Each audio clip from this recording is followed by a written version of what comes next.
in. I rock the party and the minute they see me, fear me. I'm the epitome of public enemy. Use abuse without clues. I refuse to blow fuse. They even had it on the news. Don't believe the hype. Don't believe the hype.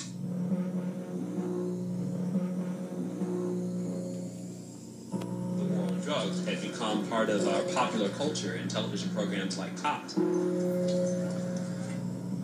When you cut on your local news at night, you see black men being paraded across the screen in handcuffs. Black people, black men and black people in general, are overrepresented in news as criminals. When I say overrepresented, that means they are shown as criminals more times than is accurate that they are actually criminals, right? Based on FBI statistics.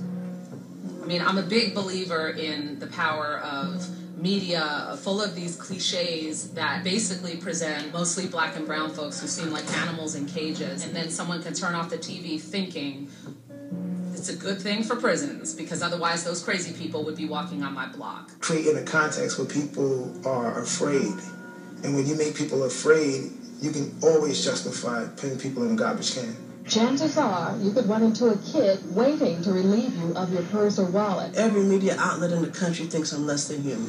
I began to hear the word super predator as if that was my name. Super predator, predator, super predator. Super predators, end quote. That's the word they use to describe this generation, and it was very, very effective. Experts call them super predators. They are not just gangs of kids anymore. They are often the kinds of kids that are called super predators. No conscience, no empathy. Group of kids who are growing up essentially fatherless, godless, and jobless. For me, what's more disturbing is the degree to which black people bought into that. Animals, beasts that needed to be controlled. When those grandmothers say, but he's a good boy. He never did anything. Don't you believe it? Many black communities began to actually support policies that criminalize their own children. Last night, the 18 accused of the attack were arraigned on charges of rape and attempted murder.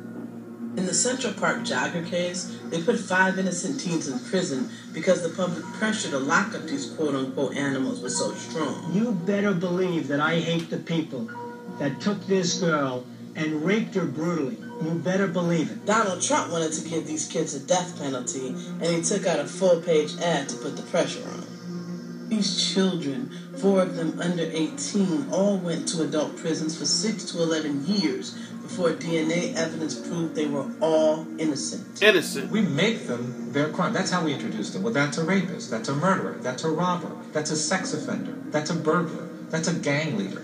And through that lens, it becomes so much easier to accept that they're guilty and that they should go to prison.